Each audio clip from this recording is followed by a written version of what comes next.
FOMC 한번 총평을 한번 내려주신다면은. 그러니까 시장 참가자들이 좀 뭐 과도한 기대가 있었던 것 같고요. 네. 기본적으로 연준은 할 거를 한 회의였다라고 생각하고 있습니다. 그 그러니까 대목에서 아마 우리 시청자 여러분들도 뭐 대충 아실 텐데 뭘 기대했죠 시장이? 이런 것 같아요. 말씀하셨다시피 8월 달까지 주식시장이 굉장히 빠르게 올라올 수 있었던 가장 핵심 동력 중에 하나가 전 개인적으로 미국의 실질금리가 급락하면서 달려왔다라는 생각을 하는데 이게 어떤 개념인 거냐면 사실은 저희가 주식시장 밸류에이션을 할 때 실적이라는 게 명목 가격이기 때문에 네. 명목 금리를 밸류에이션 할 때 사용을 하게 되잖아요. 네. 그런데 실제로 실물 경제의 할인율은 아마도 실물 금리일 텐데 생각해 보시면 3월 달에 팬데믹 이후에 미국 금리는 0.50에서 7호대 박스를 무려 6개월 동안 유지를 합니다. 명목 금리가. 미국채 10년물 기준으로. 네. 그런데 계속해서 밸류에이션이 올라올 수 있었던 배경은 그 과정에서 6개월 동안의 명목 금리가 유지되는 동안 실질 금리가 쭉 빠져버리거든요. 그러니까 명목 금리와 놓고 보면은 밸류에이션이 그 얘기는 그 동안에 기대 인플레이션율이 맞습니다. 올라갔다. 기대 인플레이션이 1.6%포인트까지 쭉 올라오는 과정에서 실질 금리를 끌어내렸는데 네. 그런데 문제는 8월 달에 마이너스 1% 뚫고 내려오고 나서부터는 추가적인 기대 인플레이션 상승이 좀 보이지 않았는데 그런데 연준이 평균 물가 목표 제도라는 것을 조금 의외로 일찍 꺼내니 시장은 자연스럽게 기대하는 거는 현재 예전의 BEI가 연준이 물가 BEI? 기대 인플레이션이 브레이크 이븐? 채권 시장 기대 인플레이션이 보통 연준이 2%를 물가 타겟할 때 한 1.6% 정도가 받고 있었거든요. 네. 야, 그러면 연준이 타겟 올리면 네. 기대 인플레이션 더 올라갈 거고 실질금리 더 빠질 수 있다. 그러면 우리가 3월 이후로 달려왔던 동인이 다시 한번 시장에 나오는 거죠. 그런데 그러려면 올릴게라는 말만 하면 안 되고 어떻게 올릴 거야라는 말을 해줘야 되는데 그 말을 안 해주니까 변죽만 울린 건가? 라고 하는 생각들이 오늘의 좀 실망감을 나타난 것 같은데요.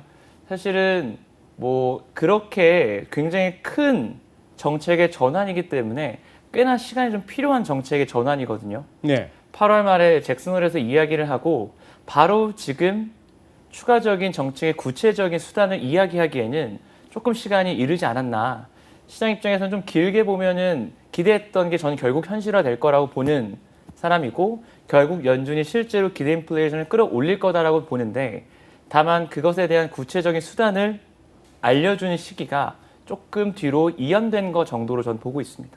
이래요. 채권하시는 분들은 어려워. 말이. 일단 말이 어려워. 그러면 제가 한번 풀어볼게요. 딱히 지난번에 그 잭슨홀 연설에서 파월 의장이 그때 연준이 FOMC 스테이트먼트라고 해서 성명서로 또 발표도 했지 않습니까? 맞습니다. 그때 뭐 평균 인플레이션 타겟팅 얘기도 나왔고 2%가 딱이 아니고 평균으로 2%. 네. 그래서 2%좀 넘어도 금리는 안 올릴 것 같다 하는 그건 우리가 이미 알았고 이번에 그러면 나왔던 FOMC 내용에서는 뭐 점도표 그냥 뭐 2023년께 처음으로 제시됐다는 거 그 정도. 그러나 그때까지도 어쨌거나 제로금리가 중간값으로 계속 가고 금리 올릴 일 없고 그리고 무슨 뭐 완전 고용도 되고 인플레도 그 뭐 좋습니다. 다 좋은데 지금 강영훈님 말씀하신 거는 그거 아니에요. 그래 어떻게 인플레이션을 맞습니다. 끌어올릴래 네. 너희가? 어? 근데 그 인플레이션을 갖다가 연준이 그러면 어떻게 하면 인플레이션이 올라가는데요?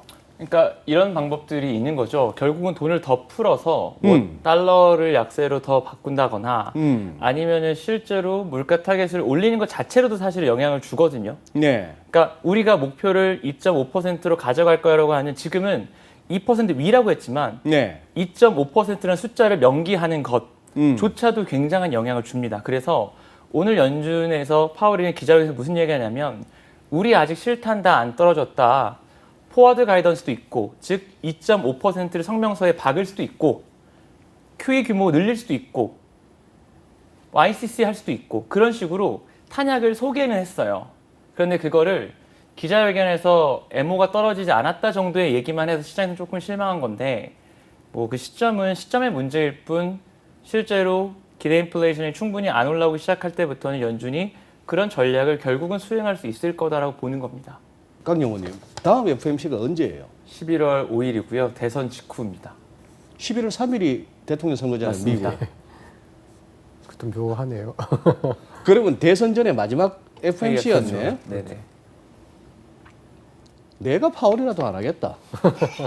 지금 누가 될지도 모르는데. 할 이유도 없고 말씀하신 RP 음. 같은 경우에도 사실은 RP가 한 2달 정도 RP 수요가 거의 RP를 제로였어요. 우리말로 어떻게 하면 되죠? 환매 담보부 채권인데, 그러니까 돈 빌려달 레포 하는 거. 네네네. 연준한테 돈 빌려달라는 애들이 최근 2달 동안 없었어요.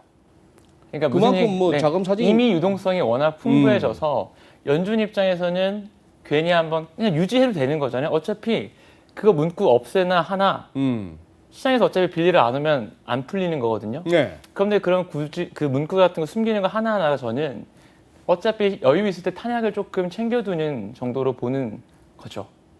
미국 재무부도 최근에 엄청나게 그 재정용권 발행해갖고 일단 현금 땡기는 것더니만 그거 네. 요즘 풀고 있지 않아요?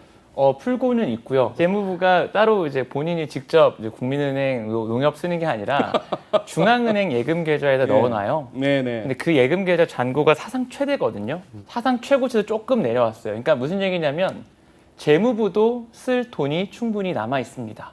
그래서 연준 입장에서는 어차피 금융시장 내 유동성이 워낙 풍부한 데다가 지금으로선 계속해서 민주당과 공화당이 뭐 추가 부양 갖고 싸우지만 네. 야, 우리 다음 회의가 대선 이후면 그때는 어느 정도 돈을 쓸지가 조금 분명해지겠죠. 그러면 그때 연준이 어느 정도 유동성을 추가 공급해야 되는지도 보다 좀 명확해질 거다라는 생각이고요. 그럼 연준 입장에서 지금 불확실한 두 가지, 코로나 그리고 정부가 돈 얼마나 쓸까? 이것 중에 하나라도 좀 해결이 되고 나서 정부가 돈 얼마나 쓸지, 그러고 나서 뭐 시장에 선물을 주거나 아니면 뭐 내년 정도에 이게 떨어질 거니 그때 돈 써야겠다, 이런 식으로 보다 좀 명료한 계획을 세울 수 있는 게 이번 회의는 아니었던 것 같아요. 그래서 이번 회의에서는 조금 시장이 기대했던 것보다는 신중한 모습들이 나왔던 거죠. 지금 시장에 돈이 없어 문제예요? 아니면은 실물 경제에 유동성이 부족하고 자금이 부족하고 금리가 높아서 이자 내기가 급급해서 지금 문제예요? 돈은 지금 차고 넘치는 거 아닙니까? 그러니까- 여기다 돈을 어떻게 더 풀어? 근데 이제 돈을 이렇게 저희가 크게 금융시장을 하나의 박스로 보면 돈을 네. 차고 넘치는 게 맞는 것 같긴 한데 네. 문제는 그 돈에 접근할 수 있는 주체들이 역설적으로 체력이 좋은 애들이 접근을 많이 하고 있다는 게 하나의 문제인 것 같고, 이제 두 번째는 그 풀린 돈이 말씀하신 대로 금융시장에서만 묶여 있고 자산시장에서 묶여 있고 실물시장으로 못 가고 있다는 것도 문제인 것 같거든요. 네.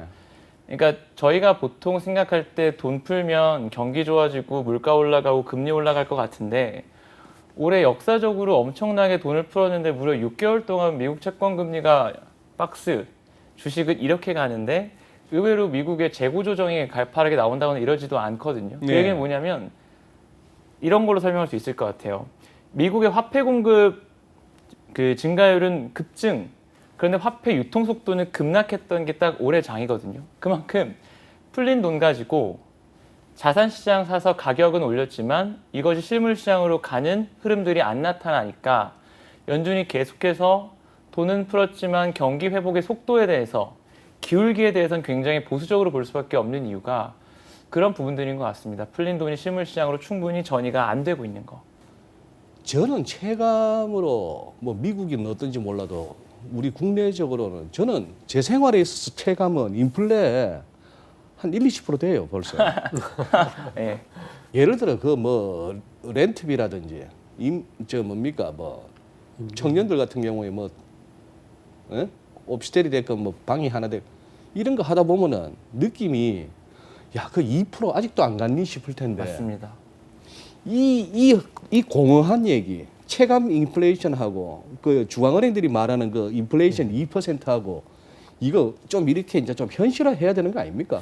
그렇죠. 근데 그게 결국은 정책의 문제라기보다는 좀 기술적인 문제가 좀 많이 있다고 보고요. 네. 예를 들어서 물가 바스켓에서 한국도 미국도 제일 큰 게 렌트거든요. 그러니까 임대료, 우리나라 따지면 전월세. 근데 전월세 상승률이랑 렌트 상승률은 정부의 관리 지표 중에 하나예요. 이게 너무 올라오면 진짜 말 그대로 어떤 시민도 그 정부를 지지하지 않기 때문에 공식적인 가격 상승률이 실제 상승률보다 분명히 다운와드 프레셔가 분명히 있을 거고요. 두 번째로는 서비스인데 저희가 사실 이미 서비스의 시대고 저희 지출의 대부분 서비스업에서 나올 거고 저희 식사비만 하더라도 배민에서 시키면 예전보다 훨씬 비싸게 먹어야 되는데 막상 거기에 들어가는 식사비 이런 것들이 사실 가격이 올라가는 것들은 아니거든요. 그러니까 이 물가 바스켓에 대한 충분한 조정, 현실화 과정이 없는 상태에서 단순히 정책 가지고 예전처럼 통화량 가지고 물가를 움직일 수 있을 거라고 하는 생각이 조금 분명히 문제가 있을 거다라는 생각이고요. 예. 사실은 미국 같은 경우에도 어떤 생각도 해봐야 되냐면 미국은 저보다 더 잘 아시겠지만 온라인 침투율이 좀 낮은 나라잖아요. 그런데 온라인 침투율이 낮은 나라인데 이번 사태를 계기로 온라인 침투율이 올라가면 저희가 아니 경제가 이렇게 좋은데 왜 물가가 안 올라가지라고 하는 금융위기 이후의 수수께끼가 더 분명히 좀 가속화될 수도 있는 거죠. 그러면은 그런 부분에 대한 기술적 조정 없이 진짜로 물가가 안 올라가는 거 맞아라는 일반 사실은 시민 입장에서 느끼는 그 괴리는 더 커질 수도 있다고 봐요. 그런데 당분간 그러면은 강용건 보시기에 미국 금리 그러니까 국채 수익률 그저 시장 금리 안 오르고 계속 눌릴 것 같습니까? 저는 연말 연초에는 좀 올라갈 수 있다라는 생각이고요.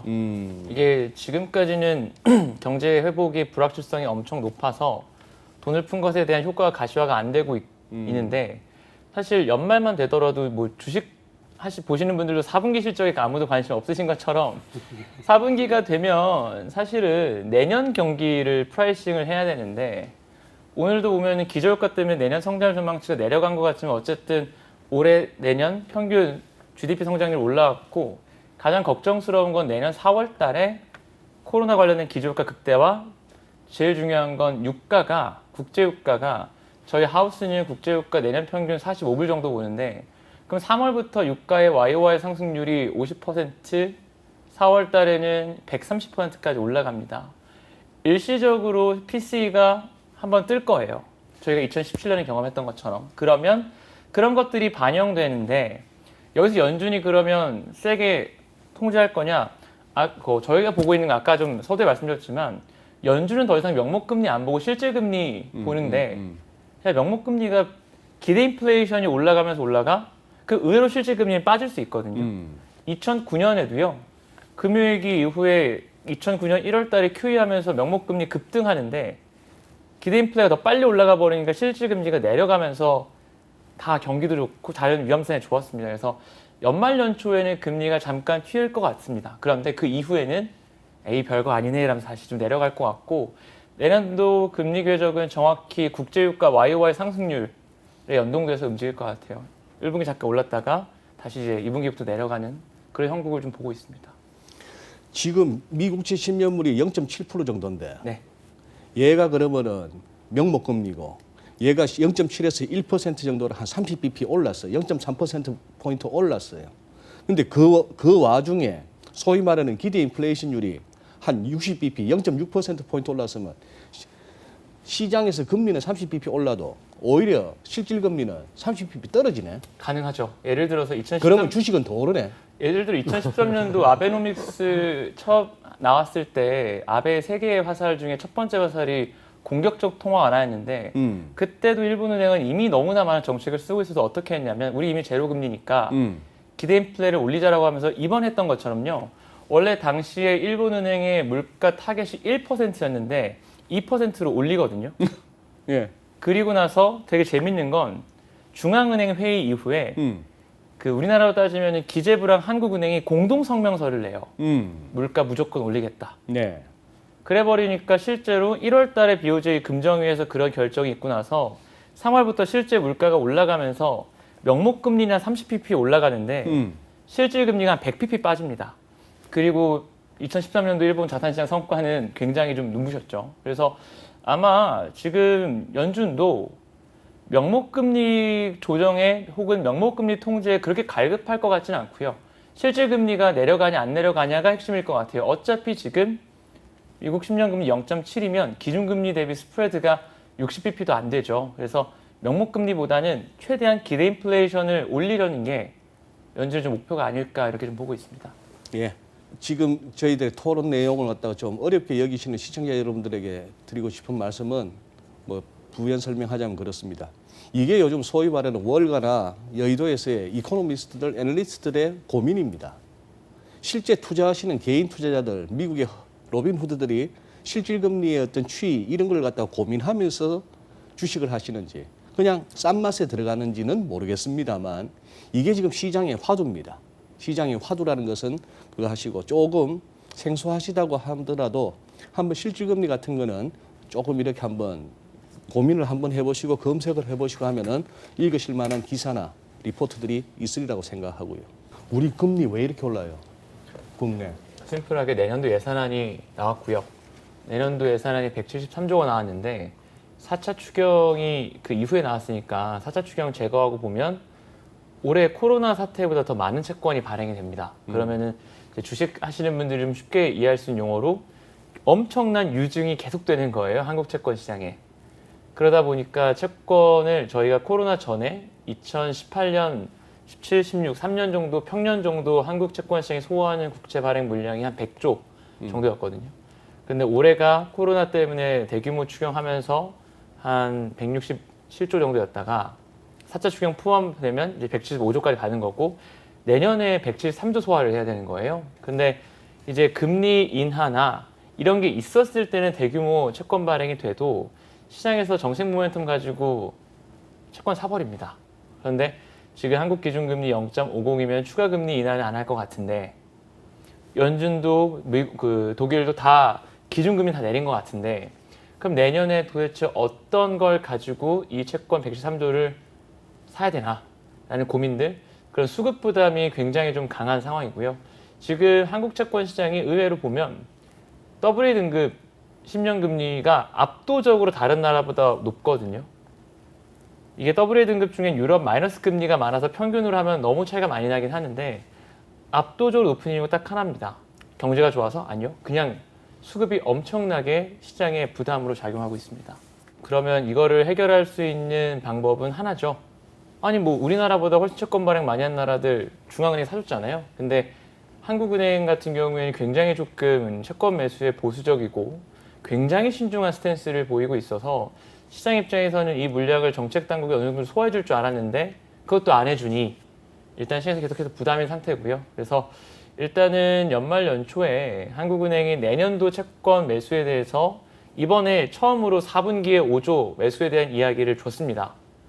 그거를 계속해서 정례화해서 내년에 우리가 어느 정도 물량을 가져가 줄게라는 신호가 나오기 전까지는 사실 국내 금리가 쉽게 내려오긴 좀 어려운 국면이 된 것 같아요. 말이 좋아 우리가 가져가 줄게는 얘기지만 그 말은 그만큼 돈 찍는다는 얘기죠. 그렇죠. 보통 다른 주요 선진국들은 중앙은행이 이렇게 해줄게라고 명확하게 가이던스 줬었잖아요. 올해 무제한 양적 완화하고 네. 얼마씩 산다. 예. 흔히 말해서 중앙은행이 딜러 역할을 하는 상황에서는 카드 치는 사람들은 같이 치는 사람들이 어떻게 칠지만 고민하면 돼요. 그런데 중앙은행이 어떻게 할지 몰라. 그러면 같이 중앙 정책 당국도 같이 카드를 치는 형국이면 정말 어렵죠. 예, 알겠습니다.